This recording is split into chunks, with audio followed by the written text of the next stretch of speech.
Olá, meu nome é Amanda Piontekowski, eu sou aqui do canal Orientação do Alto, onde eu ensino e oriento sobre astrologia, visão sistêmica, simbolismo e várias outras coisas. Bom, pediram muito para eu fazer um vídeo a respeito dessa mudança dos eixos nodais, né? Que determinam os eclipses, basicamente. Então, a gente estava no eixo Touro-Escorpião e agora a gente está no eixo Libra e Áries, Áries e Libra, né? Bom, é, é um assunto um pouco delicado, tá? E ele pode parecer muito complexo, mas não é. Então, eu vou dar uma introdução sobre o que são os nodos, como funciona, etc., o simbolismo deles. E aí eu passo para uma parte prática, tanto na questão mundial, quanto principalmente na questão do mapa pessoal, do mapa natal. Então, vai ajudar muito, tá? Quem tem um pouco de noção do próprio mapa, ou pelo menos quem tem noção do próprio signo, né? Já ajuda bastante para se prevenir com alguns anos, ok? E ter alguns insights em relação aí a alguns períodos vivenciados e algumas coisas que podem vir, ok? Bom, basicamente, os nodos, eles são eixos de interseção da órbita do Sol com a órbita da Lua, tá? Então, como toda astrologia ela é baseada dentro do ponto de vista terrestre, então isso é muito importante. E a gente sabe que todos os planetas, eles passam, né, dentro da elíptica, né, parecido, semelhante à elíptica, que é como se fosse um tapetinho de leste a oeste no nosso céu visível. Então, todos os planetas, eles nascem e se põem todos os dias. E eles fazem um movimento inverso, que é a órbita deles natural em relação ao Sol, que é de oeste para leste, mas só é perceptível se a gente sempre, todo dia, no mesmo horário, todo dia não, no mesmo horário, durante um certo período de tempo, observar, ele vai começar a se inclinar no outro sentido, tá? A Lua é muito mais óbvio a gente conseguir observar isso, porque às vezes a gente tá vendo ela no pôr do sol e de repente ela tá lá longe, né? Bem mais para cima. E aí, de repente, quando o sol tá se pondo, ela já tá no meio do céu. Aí ela fica cheia, né? O sol tá se pondo, ela tá nascendo, coisas assim, né? Mais rápido. Mas todos os planetas, eles possuem essa movimentação, tá? E aí, o que acontece? Quando a gente observa conjunções, né, planetas ali junto com a Lua, dá para reparar que parece que eles estão muito longe ali, né, vendo aqui do ponto de vista terrestre. Mas a gente olha lá no mapa e tá igual. Nossa, como assim? Tá no mesmo grau e minuto, mas tá tão longe ali no céu. Isso acontece porque a gente tem a latitude e a longitude zodiacal, né?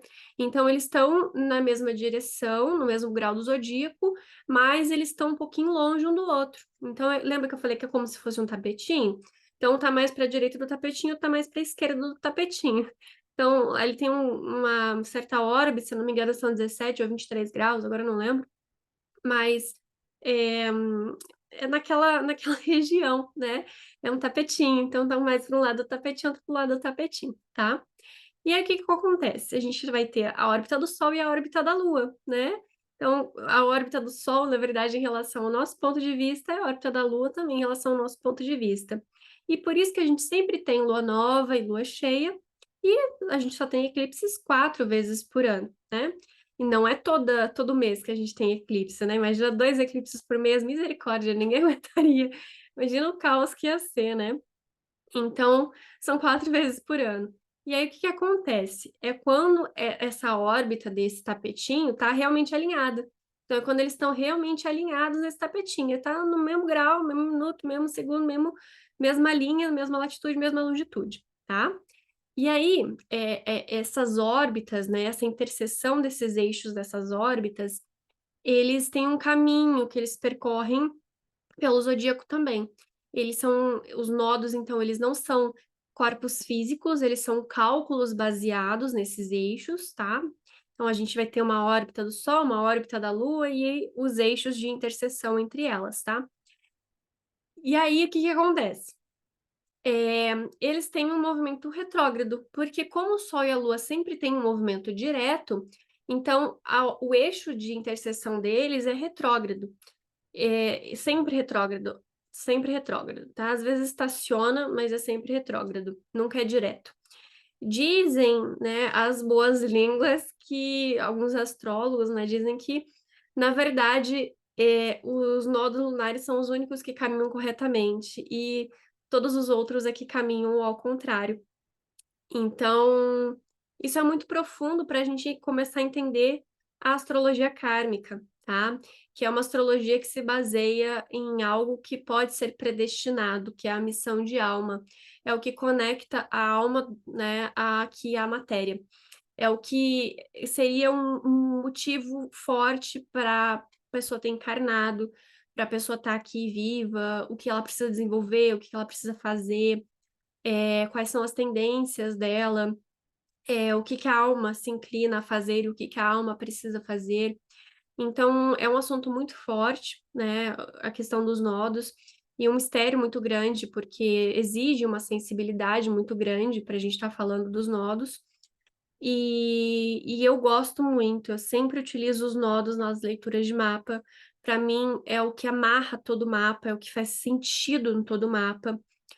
É, mas nem todo mundo está preparado para esse assunto, tá? Nem todo mundo consegue absorver ou consegue sequer chegar na questão dos nodos, né? Quem dirá estrelas, né? Graus, etc. A maior parte das pessoas está presa nos planetas que estão diretos, né? Que na nossa brincadeirinha a gente fala que está retrógrado. Porque a gente tem que lembrar que aqui é ilusão, né? Aqui é ilusão, aqui é o mundo de Maia, aqui é o Vale de Lágrimas. A matéria, ela é uma percepção dos sentidos, e não que ela não exista, mas ela é um caminho apenas para o que é realmente essencial.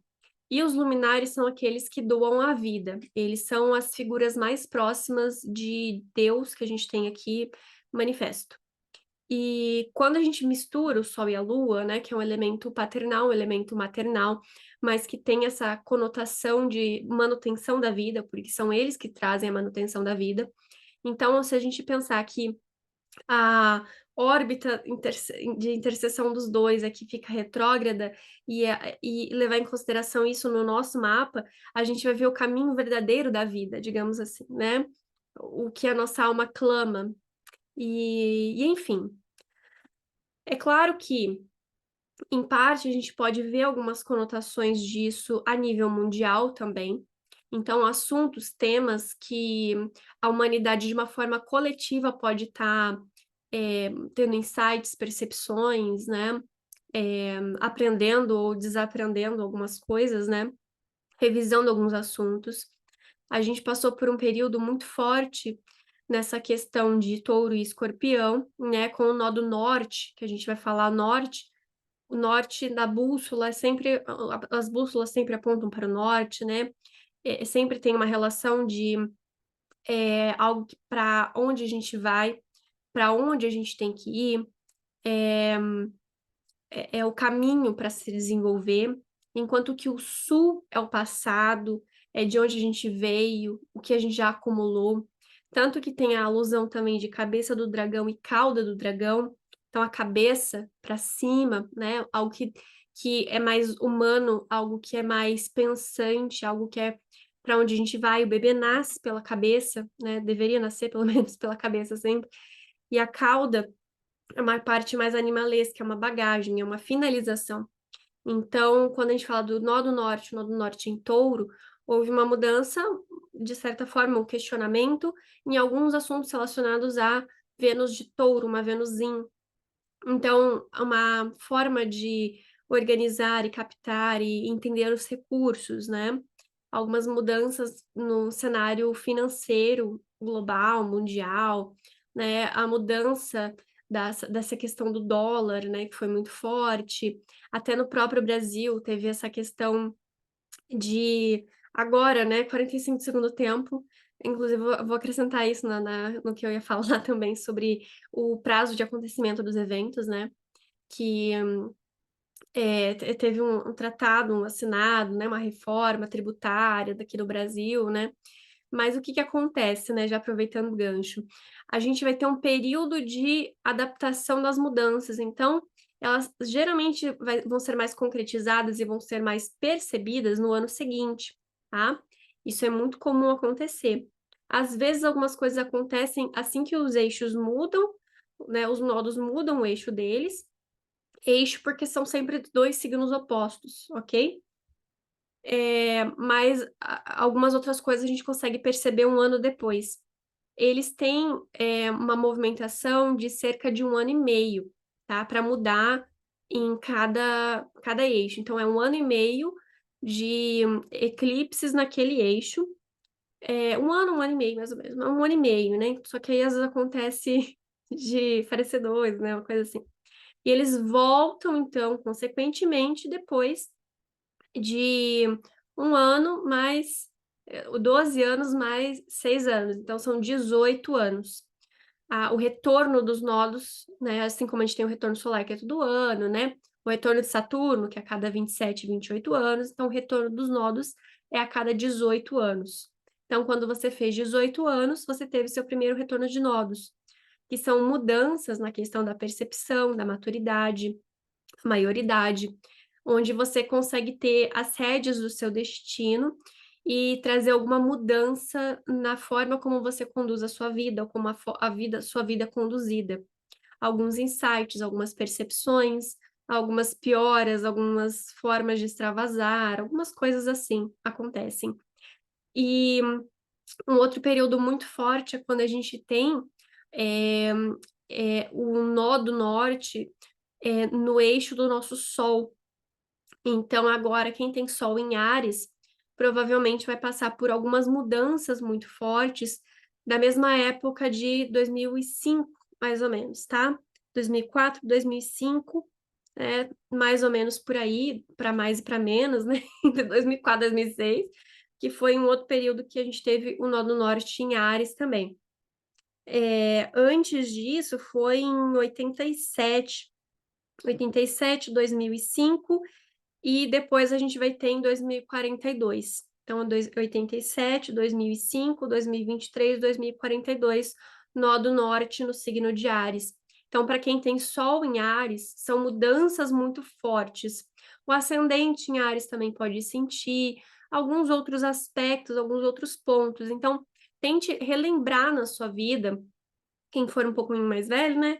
87, 2005, 2023, tá? Agora, para ver o que que mudou na sua vida, o que que aconteceu na sua vida, porque provavelmente algumas mudanças nesse mesmo nível podem ocorrer, podem acontecer. Sempre é bom cuidar, se a gente está falando de luminares e ascendente, Sol, Lua ascendente, são eclipses que estão ocorrendo ali, tá? Então, são esses eixos, essas mudanças de eixos, elas podem trazer alguma mudança interna, né, num aspecto de organização da sua vida, organização das suas relações, mas também físicas, né, mudanças mais profundas, principalmente se for de grau exato, ou seja, se por acaso a gente está nesses eixos e os eclipses ocorrerem em algum grau desse eixo, Áries e Libra, específico com o mesmo grau que esteja em alguma coisa do seu mapa, provavelmente as mudanças podem impactar num campo mais físico também, tá? Não vou trazer aqui com detalhes, porque é muito conteúdo, então são muitos graus, mas a gente vai ter agora 29, 28, 29 graus, depois vai ter a 21 graus, né? De Áries e Libra, os eclipses desse ano, né? Então é interessante ver se tem alguma coisa acontecendo ali nesse primeiro período, nesse primeiro momento. E como a gente está falando de algo anual, que está envolvendo tanto o Sol quanto a Lua, então a gente vai ter agora já começou, né, a sentir os efeitos desse eclipse, e provavelmente daqui a um ano ainda vão estar sentindo essa mudança. Então, são mudanças que começam a se apresentar um ano antes, elas se concretizam no eclipse e elas perduram um ano depois, porque tem relação com o ciclo do Sol. Da mesma forma, quando a gente fala de revolução solar, por exemplo, nunca dá para você fazer a revolução solar só no dia do seu aniversário, porque as coisas começaram a acontecer no mínimo 6 meses antes já. Os temas começaram a se apresentar. E eu aprendi isso da pior forma, que foi a prática, né? Chegava muito cliente para mim para fazer revolução solar, previsões, etc. E aí eu fazia e a pessoa falava: "Ah, mas isso já aconteceu, isso já está acontecendo. Ah, realmente, é isso aí". E as pessoas ficavam maravilhadas com aquilo, porque eu estava acertando tudo. E eu ficava muito triste, porque que novidade que eu estava passando para a pessoa? O que eu estava acrescentando na vida daquela pessoa, né? Que merda é essa? Que grande coisa eu falar coisas que você já sabe sobre você, né? Eu falo isso na minha consulta: "Gente, eu não quero falar coisas que você já sabe sobre você. Meu objetivo não é ser uma adivinha, né, meu objetivo é te orientar, é te ajudar, então pelo amor de Deus, né". Nossa, assim, caraca, coisa chata, né. Enfim, e aí eu comecei a sacar sobre isso e depois eu confirmei com o meu professor, né, o Ale Schutt, o Alexandre Schutt, maravilhosíssimo astrólogo, que tem essa relação de 1 ano antes, 1 ano depois, 9 meses antes, 9 meses depois, 6 meses antes, 6 meses depois, são períodos, né, de acontecimentos e forças do evento do eclipse. E eu tenho me interessado cada vez mais sobre os eclipses e sobre as grandes mudanças que eles trazem, né. Por mais que eles sejam algo realmente assustador, algo realmente tenebroso, né, porque é uma ocultação da luz, e se a luz é o que traz a vida, é o que dá visibilidade, é o que permite a ordem e manutenção da vida, e a gente retira essa possibilidade, então é como se fosse uma grande quaresma na nossa vida, né, quando Deus se recolhe. E a natureza toda precisa se reorganizar e encontrar a luz dentro de si. E aí, só algumas situações resistem, né, e é muito forte isso. É realmente muito impactante mesmo. Então, quem tem nó do norte em Áries e nó do sul em Libra vai estar passando pelo retorno de nodos. Então é um período para você retomar as rédeas da sua vida, né, perceber o que que você está precisando mudar. Muitas mudanças, às vezes, até de personalidade acontecem nesse período, e para exercer melhor o livre-arbítrio, você precisa realmente estar no controle, e se livrar de qualquer tipo de hipnose, né, que acontece o tempo todo. Não fala assim: "Ai, nossa, tá com o relógio balangando aqui na minha frente", balangando é uma palavra horrorosa, balançando na minha frente, com uma voz suave, me dizendo algumas coisas, né. Não é isso, gente. O processo hipnótico, ele acontece muito fácil. Quando, por exemplo, a sua chefe marca uma reunião antes do almoço. Você tá com fome, você tá num estado vulnerável, você vai aceitar qualquer coisa que ela propor para você ir para casa comer. Ou quando ela é depois do horário do trabalho. A reuniãozinha aqui 15 minutinhos antes do trabalho. E aí você fica um tempão depois, você tá com fome, tá cansado, quer tomar um banho, quer descansar, quer ligar a TV, ficar ali à toa. Então você vai aceitar qualquer coisa. É um estado hipnótico, é uma pequena hipnose, né. Da mesma forma, uma propaganda que se repete várias vezes, né, com uma música colante que fica na cabeça, com cores específicas, com um contexto específico ali, uma associação que é feita com outro personagem, né. Então, isso acontece muito, até mesmo os filmes e séries, eles são coordenados dentro de uma forma, as cenas, né, para que você olhe direita, esquerda, e esse é o movimento do sono REM. Quem não tem aqueles smartwatch e ficou lá assistindo um filminho, e aí marcou um soninho profundo ali, né, pois é, você não estava dormindo, você estava assistindo filme, mas o seu corpo estava num estado de relaxamento e você começou uma movimentação que ativou um tipo de circulação que você entrou no estado hipnótico. Então tudo aquilo que você viu no filme é como se você tivesse sonhado com aquilo, e aquilo entrou, penetrou mais no seu subconsciente, né. Enfim, é muita informação, eu estava aqui falando de nodos, né.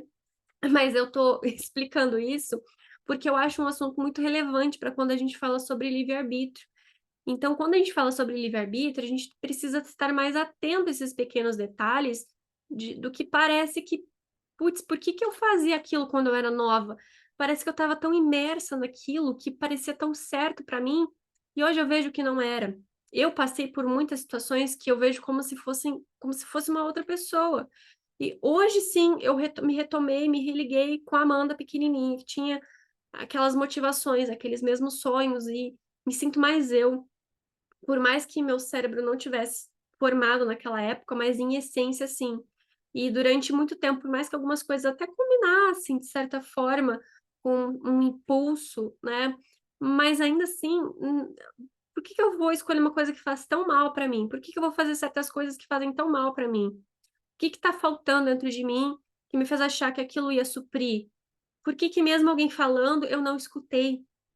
Então, são pequenos estados hipnóticos que acontecem com filmes, com séries, com propaganda, com máquinas ideológicas que são na escola, gente, mas tem isso.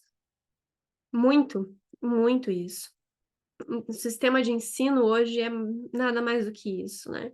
E eu fico muito triste com tudo isso, né? Vou parar de falar essas coisas. Mas como é que a gente pode sair disso? Susto, grandes emoções da vida. Aí quando você leva um susto tão grande, que parece que você larga tudo aquilo que não é essencial, né? Ou quando você supera um obstáculo muito grande, né? Eu lembro de algumas situações da minha vida que me fez vivenciar um pouco isso. Sustos, no geral, ajuda muito, tá? Batidas, né? Ou achar que alguma coisa tá pegando fogo, uma coisa grave.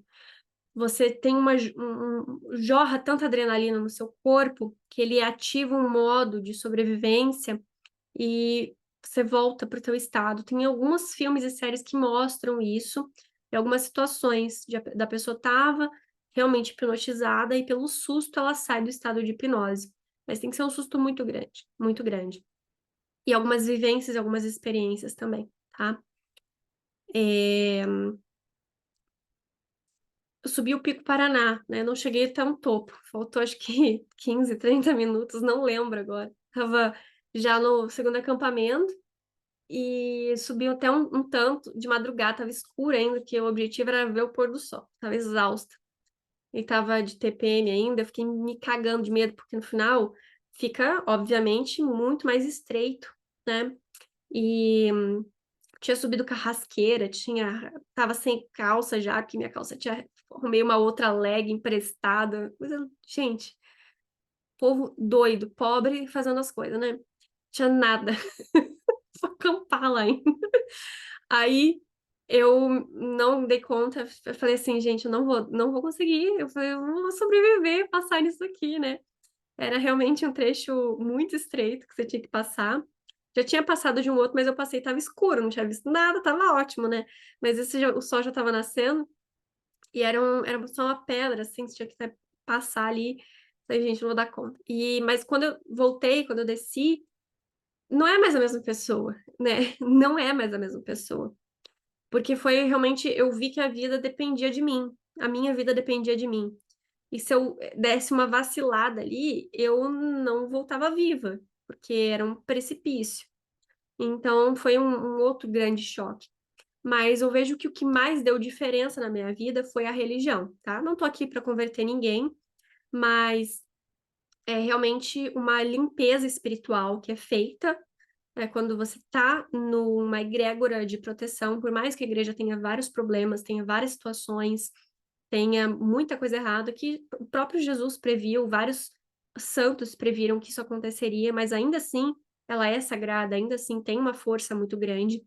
Então, é, foi o que mais deu diferença de perceber, né, o que eu realmente poder escolher com consciência, né, não porque alguém disse alguma coisa para mim.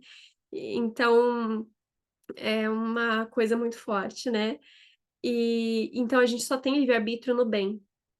O mal, ele não respeita o livre-arbítrio. Ele tá o tempo inteiro, incessantemente, te fazendo fazer coisas, querendo que você faça coisas, sugestionando, que é a tal da vexação, né? Que os espíritas chamam de encosto, enfim, tem muita coisa. O bem é o único que respeita o livre-arbítrio, porque não é incessante, não é aquela urgência. É como um sopro. Olha, talvez não vai por aí, faça isso aqui. Mas não é aquela coisa, eu preciso, eu urjo por aquilo, é fundamental para minha vida, eu não consigo ficar sem aquilo. Isso é o vício, isso é uma coisa ruim que te tira a liberdade de escolha. Entende? Então, é muito diferente. Por isso que eu falo que o livre-arbítrio só existe quando você tá, pelo menos, tentando caminhar. É como se você vislumbrasse o livre-arbítrio quando você começa a se livrar dessas possibilidades de vexação. Mas é só quando você tá realmente em estado de graça, que daqui a pouquinho você tem que estar com tudo em dia, indo na missa, com sacramentos, né? Com confissão, com com Eucaristia, com, enfim, é um pouquinho, pelo menos assim a gente tem uns vislumbres do livre-arbítrio, que o mal ele tá sempre ali, entendeu? E o bem ele te tira do estado de hipnose também, a religião te tira do estado de hipnose. É claro que eu não tô falando de qualquer religião, tá? Porque tem religião que te coloca em estado de hipnose, né? Tem muitas, eu acho que quase todas, né? Só as religiões tradicionais que realmente te tiram, que realmente te dão uma possibilidade de liberdade de escolha. E eu falo disso tudo porque os nodos têm tudo a ver com isso, tá? Tem absolutamente tudo a ver com isso. Porque as mudanças na nossa vida, elas sempre vão ocorrer. Sempre vai ter uma desgraça, sempre vai ter alguma coisa ruim, sempre vai ter uma unha encravada, sempre vai ter alguém perdendo alguém, sempre vai ter uma perda de emprego, sempre vai ter alguma coisa drástica acontecendo. Porque aqui é o Vale de Lágrimas, aqui é sofrimento. Mas a forma como você responde a esse sofrimento é que faz toda a diferença. Não existe passar 40 dias sem algum tipo de situação chata. Não digo uma coisa grave, mas qualquer tipo de situação chata. Nem que seja uma dor de cabeça, uma baixa de imunidade, um resfriado, né? Graças a Deus que eu sou mulher, que a cada 15 dias eu tô com um humor totalmente diferente. Mas, mas é muito diferente, tá? É muito diferente. É alguma situação que te coloque para trabalhar algum erro seu, alguma falha sua, alguma coisa que você precisa melhorar, alguma coisa que te chateie, alguma coisa que te incomode. E isso é normal, porque aqui é assim. Aqui é assim, tá? Então, quando a gente tem eclipses, é um pouco mais acentuado, são provações um pouco maiores. Quando a gente tem um nó do norte passando em conjunção com algum ponto do nosso mapa, é bem mais forte, principalmente se esse ponto for importante num sentido de força, é mais forte no nosso mapa. Então, o ascendente é forte, o Sol é muito forte, a Lua é muito forte, e os nossos próprios eixos nodais são muito fortes. Então, perceba, eu vou passar aqui os anos, tá? Que passou, que vai passar os nodos norte, né, em cada signo, para você recapitular na sua vida. Lembrando que tem um ano antes, um ano depois. Então, lembre o que que aconteceu de impactante nesse período na sua vida, tá? Para perceber um pouquinho melhor, né, como estão as suas rédeas aí para sua vida, ok? Então, a gente teve aqui é, em 88, em 87, no caso, o nó do norte em Áries e o nó do sul em Libra, tá? Em 88 foi nó do norte em Peixes e nó do sul em Virgem. Em 90, Aquário e Leão. 91, Capricórnio e Câncer. 93, Sagitário e Gêmeos. 95, Escorpião e Touro, 96, Libra e Áries, 98, Virgem e Peixes, 99, Leão e Aquário, 2001, Câncer e Capricórnio, 2002, Gêmeos e Sagitário, 2004, Touro e Escorpião, né? E Touro e Escorpião foi ano passado e vai ser em 2041. Gêmeos, Nó do Norte e Sul, Sagitário, foi em 2001 e vai ser de novo em 2039 e 2002, tá? Câncer e Capricórnio foi 2001, foi 2019 e vai ser 2037. Aquário e Leão foi 99, foi 2018 e vai ser 2036. Leão e Aquário, perdão, tá? Falei errado. Nó do Norte em Virgem, Nó do Sul em Peixes foi 98, foi 2016, tá? E vai ser 2034. Nó do Norte em Libra e Nó do Sul em Áries foi 96, foi 2015 e vai ser 2033. Nó do Norte em Escorpião, Nó do Sul em Touro. Foi 95, 2013 e vai ser 2031. Isso aqui é muito interessante. Nó do Norte em Sagitário, Nó do Sul em Gêmeos, foi 93, foi 2012 e vai ser 2030, né? Dizem algumas coisas de 2030, né? Eu acho que eu bati o recorde de itens que eu não podia falar nesse vídeo. Espero não ser perseguida. Ai, socorro. Mas, enfim, o que tem, né, demais? São mudanças ideológicas religiosas, principalmente, tá? Nas crenças e na fé. Porque Sagitário, ele trabalha muito com a fé, ok? Capricórnio e Câncer, 2091, 2010, 2028. Aquário e Leão, 90, 2008, 2009 e 2027. Peixes e Virgem, 88, 2007, 2025. E o nosso Áries e Libra foi 87, 2005, 2023 e vai ser de novo 2042. E o que acontece isso a nível global, mundial?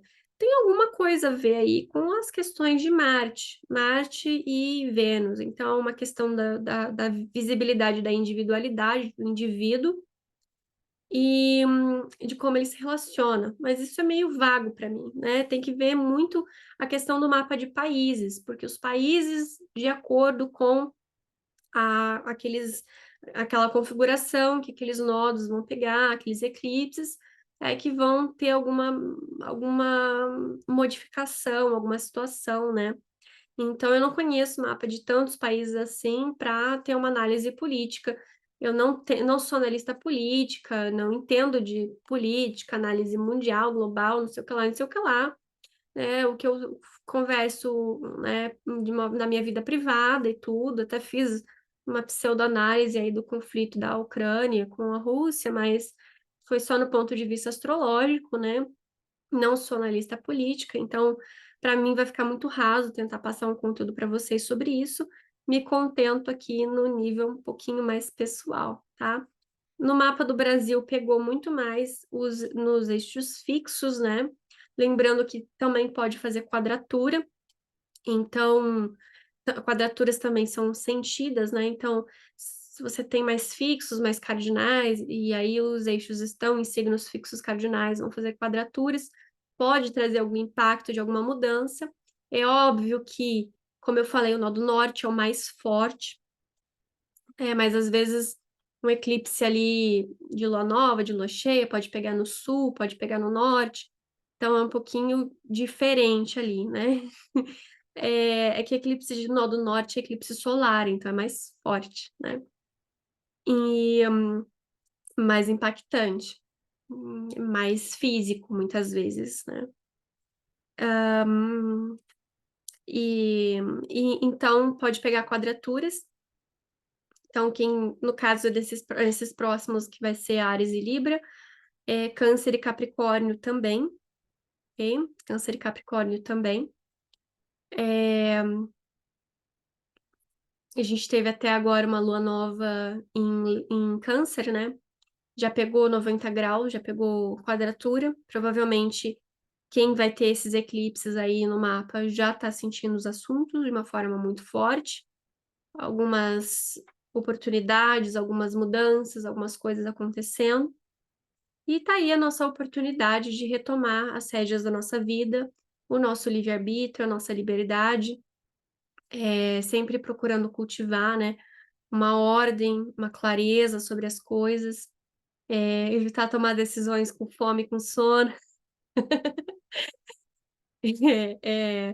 para ter integridade, porque até mesmo a fome e o sono não é só a pressa, é uma baixa capacidade cognitiva, né? A raiva também. Então, é um estado neutro que a gente precisa cultivar para realmente conseguir escolher de uma forma adequada e exercer o nosso livre-arbítrio, para não ser influenciado pela fome, não ser influenciado pela urgência, não ser influenciado pela impaciência, né? Pelos sentimentos que tomam as rédeas em vez da gente estar com as rédeas, né? E espero que vocês tenham entendido que é uma coisa que precisa sentir, não só teorizar, né? Eu preciso sentir esse conteúdo, preciso sentir as situações, os eventos, os acontecimentos. Espero ter clareado algumas coisas para vocês. A parte teórica é essa, é muito simples, né? Simples entre aspas, muitas aspas aqui, porque, como eu falei, né? É, retorno de eixo a cada 18 anos, mudança de eixo a cada 1 ano e meio. É, nessas questões a gente tem as quadraturas, também é importante olhar os graus exatos. Pode ser que lá em 2005, né, 2004, 2005, 2006, não tenha pegado um eclipse exato no seu mapa, mas mesmo assim alguma mudança teve. Se você tem Sol em Áries, ou ascendente em Áries, ou um nó do norte em Áries, né? Alguma coisa aconteceu ali. Mas se tiver esse ano, provavelmente seja mais forte, se tiver de grau exato. Outros fatores, é claro, progressão, revolução solar, pode acrescentar alguma coisa, algum peso nessa situação, né? Ou não ficar tão forte assim, depende de muita coisa, mas depende principalmente do quanto que você tá no livre-arbítrio e tá exercendo o seu livre-arbítrio de uma forma sensata, ok? Bom, vou ficando por aqui. Aceito sugestões de temas. Esse foi uma sugestão de tema que me trouxeram pedindo para eu falar, tô falando. Não sei se era essa expectativa que a pessoa tinha, né? Essas pessoas, né? Acho que teve umas 3 que pediram. Acho que não sei se era exatamente essas expectativas que vocês tinham, mas é o que eu acho importante falar sobre esse assunto, ok? Vou ficando por aqui. Não deixe de curtir se você gostou, comentar também se você não gostou, não tem problema, mas ajuda no engajamento, é muito bom. Recomendar, caso você tenha gostado muito. E se você está chegando agora, tem muito conteúdo assim, nesse nível e num nível um pouco diferente aqui no canal. É, Abri pré-vendas para o meu curso. Não está pronto, mas ele está meio pronto, então eu resolvi abrir mais uma pré-venda, a segunda pré-venda. Então eu posso ser que eu abra mais pré-vendas, então fica de olho no canal Telegram, link está aqui na descrição. É, Não sei se vai ter vagas quando eu lançar esse vídeo, mas pode entrar em contato comigo e tentar. Quem sabe dar uma choradinha, eu concedo mais uma vaga. Eu vou ficando por aqui, tá, gente? Muito obrigada e até a próxima.